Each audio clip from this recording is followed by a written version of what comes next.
It's been a couple weeks since Hail Mary came out, and while we didn't get to review it right away when it did come out, I'm excited to talk about it now because it's a film that's kind of difficult to recommend. I've told people I really liked it and that they would like it too, that they should go check it out. But when I tell people about it, they say, isn't that the Ryan Gosling movie where he's like alone? Or there's like an alien thing? I heard it's like E.T. It's not a sequel. It's not a part of a franchise thing. What's it about? What's going on in it? Is it worth my time? And I'm looking forward to telling you that I do think that it is, but that the story in Hail Mary kind of reflects the way it got made. It's a long shot film, right? It's something you got to believe in. The story in Hail Mary is Ryland Grace, a scientist, wakes up on a ship very far away from planet Earth and having no memory of how he got there. And slowly, as he puts the pieces together of why he's on this ship, why he's far from home, and ultimately what he's supposed to be doing, he begins to realize that there's a lot more going on in the universe than he previously thought. He meets an alien and has a whole thing with it. He has to do some heroic stuff. And while doing that, put some flashbacks together in his head of what's going on and ultimately what this great mission he's on is for and why it's so much bigger than just him. And hopefully whether or not he can get home, maybe with his alien friend in tow. It is a film that we didn't know was going to do well or not. It's based on a book by Andy Weir, who formerly wrote The Martian, which got adapted into a film starring, Andy, help me out here. Matt Damon. Matt Damon, yes. From screenwriter Drew Goddard, the two of them teamed together on this. Comes from directors Phil Lord and Chris Miller, who've taken a few years between doing films after they unceremoniously got kicked off Solo by Lucasfilm, and this kind of feels a bit of like a revenge film for that. It's from, Dune cinematographer Greg Fraser. It's from composer Daniel Pemberton. Amazon spent $200 million on a film, not knowing whether or not it was going to do good, and put it in theaters.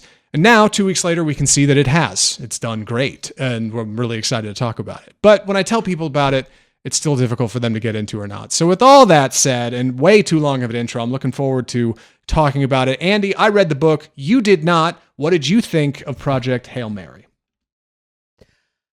So I thought it was a really fun, great theatrical experience. We saw it in the big IMAX, and it looks amazing, especially on a huge screen, great sound.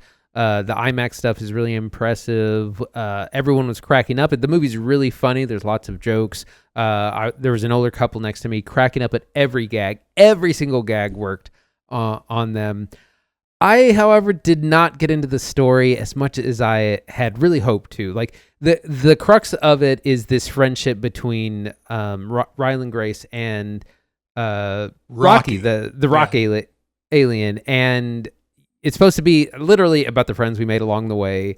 And I just could not get into it, or it didn't pull me in like I know the movie's trying to. It's supposed to really make you care about this friendship because Grace is kind of he just stays at home. He doesn't really have family or friends or anything. He doesn't have a pet. He's kind of a not a people person, and he has a hard time connecting with anyone on Earth. But he finds connection in space, and that's the story that's supposed to really grab you and pull on your heartstrings and all this stuff. And it just did not work for me at all. And I know, and if that doesn't work for you, the whole movie is not going to work for you because then it feels like there's no sense of danger. There's no, you don't worry about, at no point, I feel like there's no stakes. It feels like everyone kind of has plot armor and there's not, like I said, no danger. It looks beautiful, and it was a fun time in the theater because everyone loved it. I just thought it was kind of okay. So I'm going to try to avoid saying, well, if you read the book as much as possible here, because this isn't a review of the book. It's a review of the film, and that's what we're doing here. But I did read the book, so I do want to say briefly, the book takes like 12 hours to listen to, and the movie's like 2.5, which is long for a movie. I was surprised it was 2.5. We walked into the theater like, oh God, this thing is long. Saw it in 70mm IMAX, looked fantastic. Great IMAX presentation, Andy's right. A lot of science gets cut out from the book. That's mostly what gets cut out. The important stuff's still here, but even still, it's an unconventional plot. The first 45 minutes of the film, Rocky isn't even in. It's mostly flashbacks. It's Grace waking up on the ship, trying to figure out what's happening. These automated ship systems like talking to him and trying to take care of him and help him out while he's realizing he's like light years away from Earth. It's flashbacks to him and like Sandra Huller on Earth, like starting to put together, hey, what is this Petrova line? And how does that relate to astrophage, which is this weird bacteria that we found traveling from the sun to Venus? And how does that all... That's all a little confusing. And the movie does a good job of keeping it kind of middle school for you. So you can get excited over simple stuff. At one point, Ryan Gosling like declares like, this thing's a cell. It's alive. It has a cell wall. And you're like, okay, yeah, I know what that is. That's not too big and weird. But after about 45 minutes, we get back to the ship and we spend a lot more time with Grace when he finds this kind of derelict ship floating out in space and meets this alien. We get a bit of space horror, we get a bit of E.T., we get a bit of Close Encounters of the Third Kind, 2001: A Space Odyssey, a lot of big tributes in this movie. And then from there, we get about 45 minutes of Rylan and Rocky friendship, doing their thing, learning how to communicate with one another. And then third act, we get a bit more flashbacks to Earth. We're solving our problem. We're working through our big thing. We're discovering why we've met these characters. So it's very strange. And for a movie that's so claustrophobic, effectively being like a guy that's trapped on a ship by himself, it's surprising that it's an IMAX, and it's particularly surprising that it looks so good. Like reading Hail Mary, I remember thinking this wouldn't adapt well to a book. This wouldn't work like The Martian did, because I read The Martian too. But it turns out like Phil Lord and Chris Miller spent an awful lot of time working with Andy Weir and Drew Goddard, who reteamed, just like Off Martian, to adapt the book into this, trying to get something that works and is concise and you can fit it in 2.5 hours. Original working cut of the film, they said, was like nearly 4. And people I showed it to were like, you have to cut this down. This is way too long. No one cares about this. Still a little long, but oddly shaped. And that's part of the reason I'm a little surprised it's doing as well as it is. Despite big formats and people just going to see stuff, like, yeah, like Andy said, it's an oddly shaped movie. And like, that's definitely worth noting. I do want to talk about its technicals, because I think that's what the movie does best.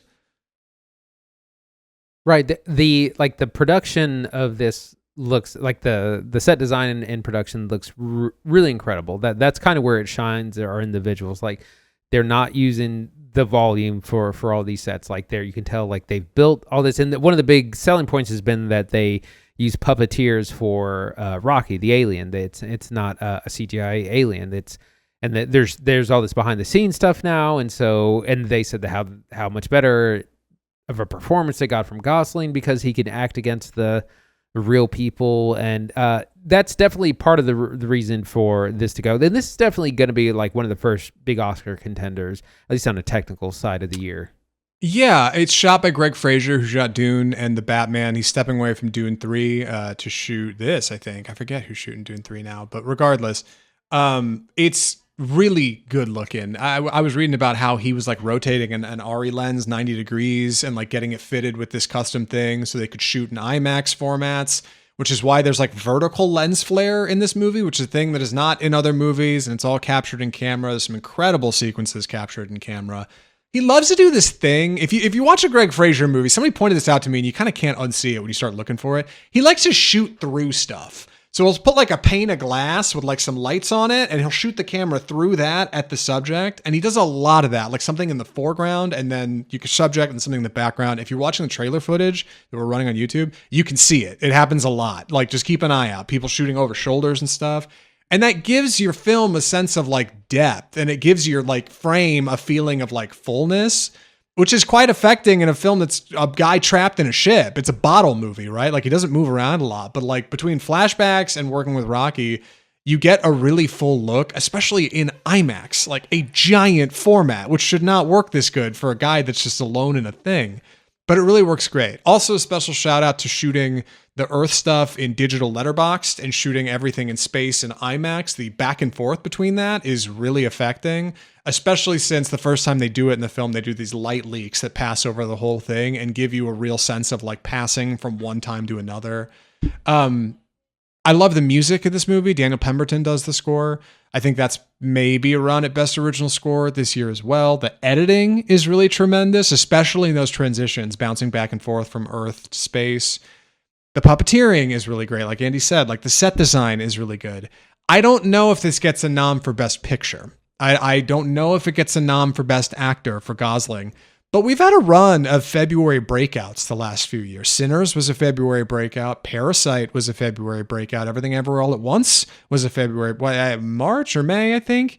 Like there are films that are coming out early in the year that are getting special attention. And I think this might be the first big one to keep an eye on in 2026. Because come Oscar season, I think there might be some noms floating for Hail Mary, maybe some snubs. And we'll maybe get an idea of I don't know, where Oscar voters land on it. Yeah, I think it's definitely going to be in the conversation. They always have a couple of popular entries. Last year it was F1 and Avatar. So I think this will probably get in there. It'll sneak in maybe a Best Picture win. Definitely on the technical side.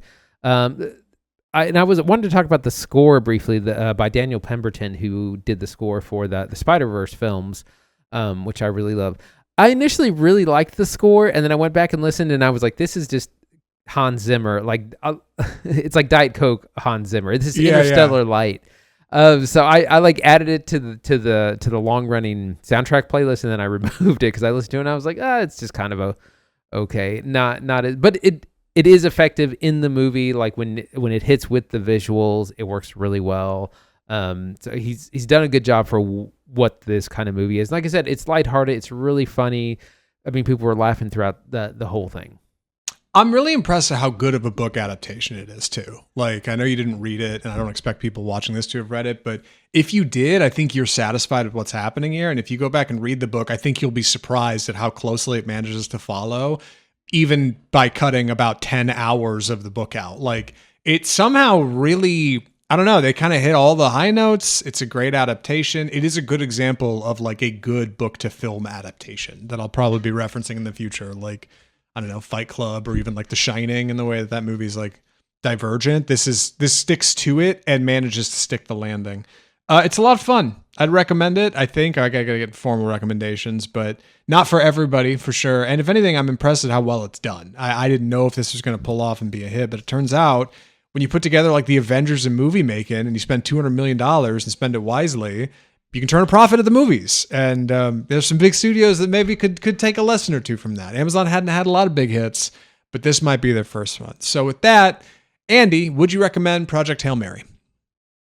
Yeah, overall, I would. I think it's a great theatrical release. It was a lot of fun, especially in IMAX on the big screen. Definitely see it on the biggest screen you can. It is a little long. It's 2.5 hours. And again, it's the central friendship is the crux of the movie. That will work for some people better than others. I've recommended this to some people, and they have kind of had the same reaction as me. But overall, definitely recommend to see it in theaters.